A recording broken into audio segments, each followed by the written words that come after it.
ಅಶೋಕನನ್ನು ಸಂಹರಿಸಿ ದುರ್ಗದ ಸಿಂಹಾಸನ ಇರುವ ನಿನ್ನ ಪ್ರತಿಜ್ಞೆ ಏನಾಯಿತು? ಏನಾಯಿತು ನಿನ್ನ ಪ್ರತಿಜ್ಞೆ?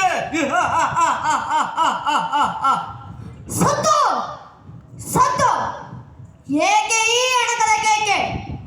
ಓ ನನ್ನ ಆ ಭಾಗದ ಜನ್ಮಶತ್ರು ನಯವಂಚಕ ಅಶೋಕ, ನಿನ್ನ ಭಿಷ್ಟ ಸಾಧನೆಗಾಗಿ ನೀನು ನನಗೆ ಕೊಟ್ಟ ರಾಜಭ್ರಷ್ಟ ನಮ್ಮ ಕಂಕದ ಪಟ್ಟದ ಪೆಟ್ಟಿನಿಂದ ನಾನು ಚರ್ಚರಿತನಾಗಿದ್ದೇನೆ.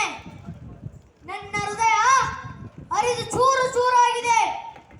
ಏಕೆ ಈ ನಿರ್ಲಕ್ಷ್ಯ ಮನೋಭಾವ ಎಂದು ನನ್ನ ಮೌನದಲ್ಲಿ ಅಡಗಿದ್ದ ಸೇಡಿನ ಕಿಡಿ ಇಂದು ಕೆಳಗೆ ಕೆರಳಿಸುತ್ತಿದೆ.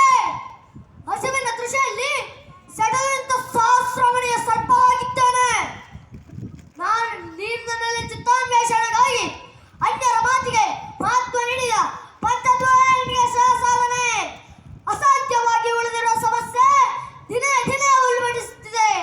ಕೈ ತಪ್ಪಿ ಬಿದ್ದ ಕನ್ನಡಿಯಂತೆ ನನ್ನ ತಲೆ ನುಚ್ಚು ನೂರಾಗಿದೆ.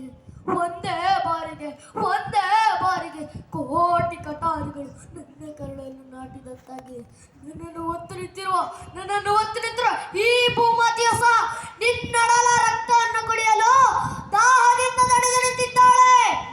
ಅಷ್ಟದಿಕ್ಪಾಲಕರೇ ನಿಮಗೆ ಅಂಗರಕ್ಷಕರಾಗಿ ಬಂದರೂ ಚಿಂತೆ ಇಲ್ಲ.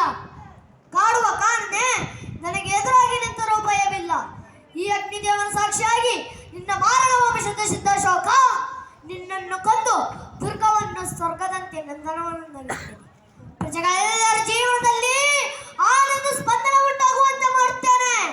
ಇದಾಗುವವರೆಗೂ ನಿನ್ನನ್ನು ಬಲಿ ತೆಗೆದುಕೊಳ್ಳುವ ಪ್ರಯತ್ನದಲ್ಲಿ ಈ ಪರಾಗಣದಲ್ಲಿ ಅಲಿಯುತ್ತಿರುತ್ತೇನೆ. ಅಲ್ಲಿಯವರೆಗೂ ಈ ದುರ್ಗಸೇನ ಚಿತ್ತಕ್ಕೆ ಚಿರಶಾಂತಿ ಇಲ್ಲ, ಆತ್ಮಕ್ಕೆ ತೃಪ್ತಿ ಇಲ್ಲ.